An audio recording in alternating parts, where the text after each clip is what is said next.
Kami undang semua pembicara untuk naik ke atas panggung. Dr. David, Dr. Erza, Dr. Donel.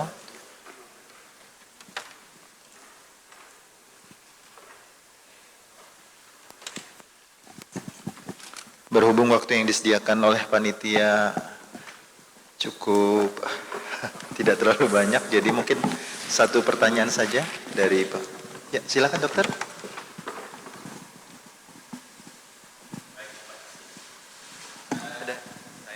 Sebentar dok, dikasih mic dulu dok, biar suaranya terdengar.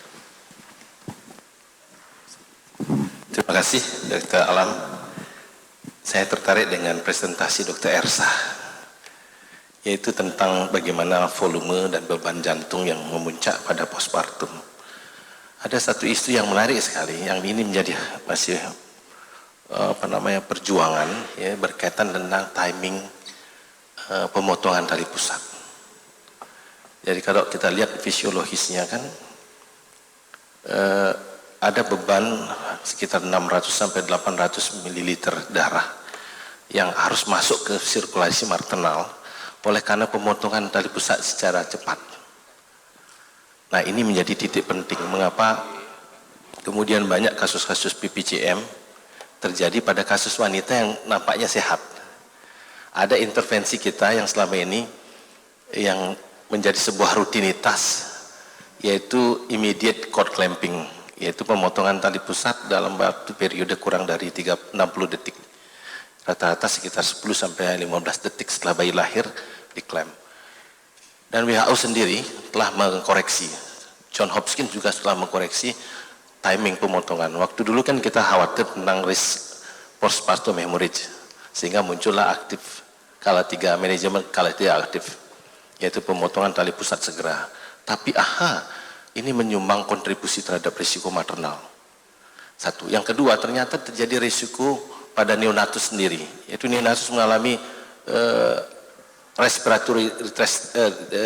respiratory distress.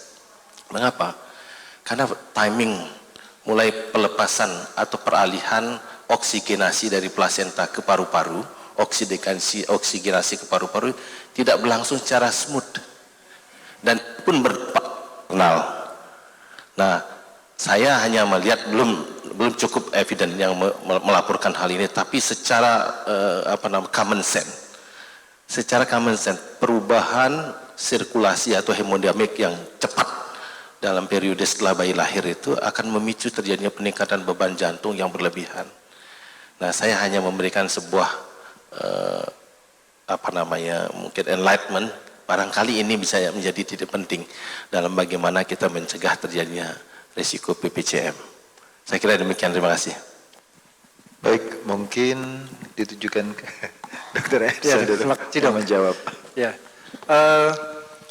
kalau dikaitkan dengan PPCM itu kita melihatnya secara evidence based, dok. Memang tadi yang disampaikan Dr. Donel bahwasanya pada saat usia 8 bulan sampai 6 bulan pasca persalinan, dimana kalau kita lihat sebenarnya itu adalah peak levelnya prolaktin.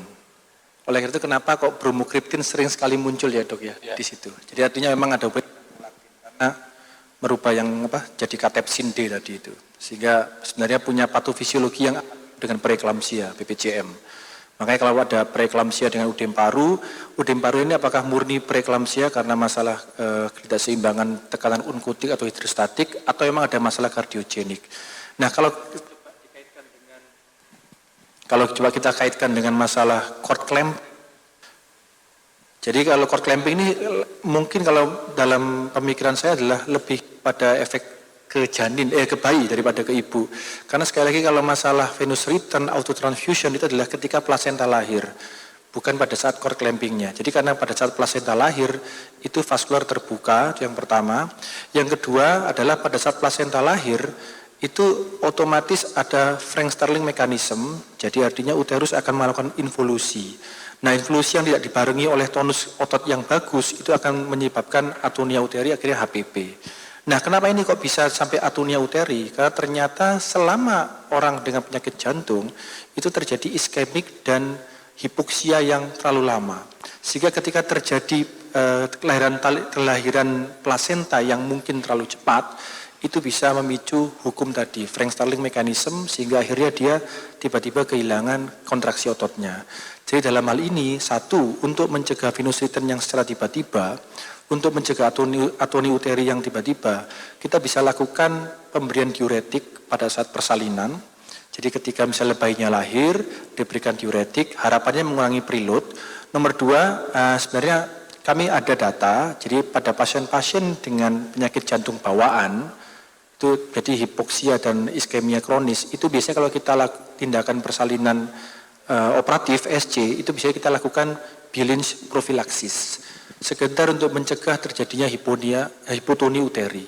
Jadi selama ini kita melakukan seperti itu yang dilakukan di Surabaya, khusus pada penyakit jantung bawaan, yang kemudian kita lakukan SC, kita melakukan Bielin's prophylaxis, semata-mata untuk mencegah terjadinya adanya atonia uteri.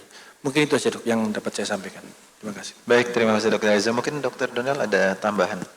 Silakan.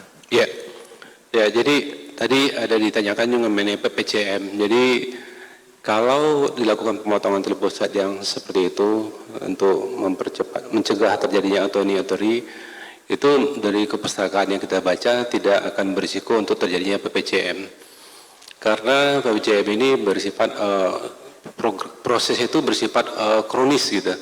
Jadi sejak awal trimester ketiga itu terjadi peningkatan prolaktin dan hormon-hormon lain yang menyebabkan terjadinya kerusakan dari kardiomyosit. Jadi mungkin bisa saja itu terjadi kalau seandainya proses yang kita lakukan itu dampaknya mungkin lebih lama gitu. Mungkin kalau untuk di awal-awal tidak akan kelihatan gejala muncul PPCM yang timbul karena pemotongan tali pusat dengan melakukan klaim yang lebih cepat itu mencegah HPP gitu.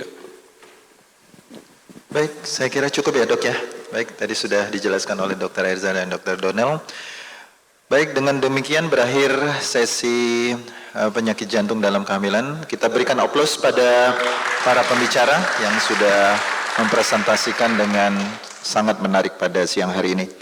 Dengan demikian, saya akhiri. Wassalamualaikum warahmatullahi wabarakatuh.